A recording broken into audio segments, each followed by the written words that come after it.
Toshkent shahar soliq boshqarmasi rahbari Toshkent shahar xalq qabulxonasi binosida sayyor qabul o'tkazdi. Tafsilotlar muxbirimiz lavhasida. Qabul davomida 30 ga yaqin yuridik va jismoniy shaxslarning murojaatlari tinglandi. Ko'tarilgan masalalarning aksariyati joyida hal etilib, soliq qonunchiligiga oid savollar yuzasidan fuqarolarga tegishli tushuntirish va huquqiy izohlar berildi. Uchrashuvda tadbirkorlar va fuqarolarning soliq imtiyozlarini qo'llash va ulardan foydalanish tartibi, qo'shilgan qiymat solig'i miqdorini qoplash, elektron tizimlarda tovarlar aylanmasi yoki ijara shartnomalarini ro'yxatdan o'tkazishdagi texnik xatoliklar, kadastr hujjatlaridagi xatoliklar tufayli soliq hajmining noto'g'ri hisoblanishi, oliy ta'lim muassasalarida o'qish uchun to'langan mablag'lardan daromad solig'ini qaytarib olish tartibi kabi ko'plab masalalar tinglandi va ijobiy hal etish choralari ko'rildi. Sayyor qabul bo'lib o'tdi.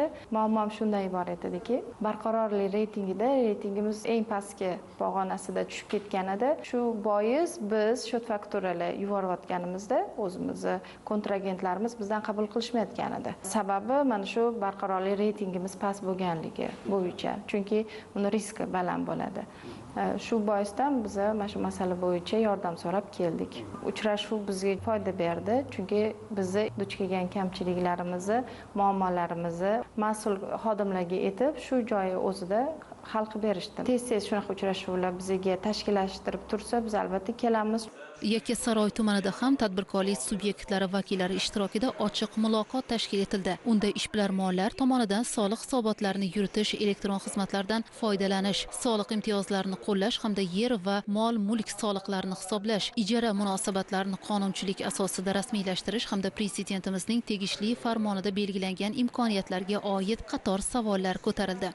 Bugungi kunda soliq organlarining asosiy maqsadi bu tekshiruvdan servisga tamoyili ostida xizmat ko'rsatilyapti. Bularning barchasi tadbirkorlarni qo'llab-quvvatlash hamda vatanimizning iqtisodiyotini yanada rivojlantirish yo'lida xizmat qiladi. Shu berilayotgan soliq imtiyozlaridan unumli foydalangan holda soyadan chiqib tadbirkorlar halol va qonun doirasida ishlasa, soliqchi hamda tadbirkorning o'rtasidagi hamkorlik juda uzoq yillar davom etadi.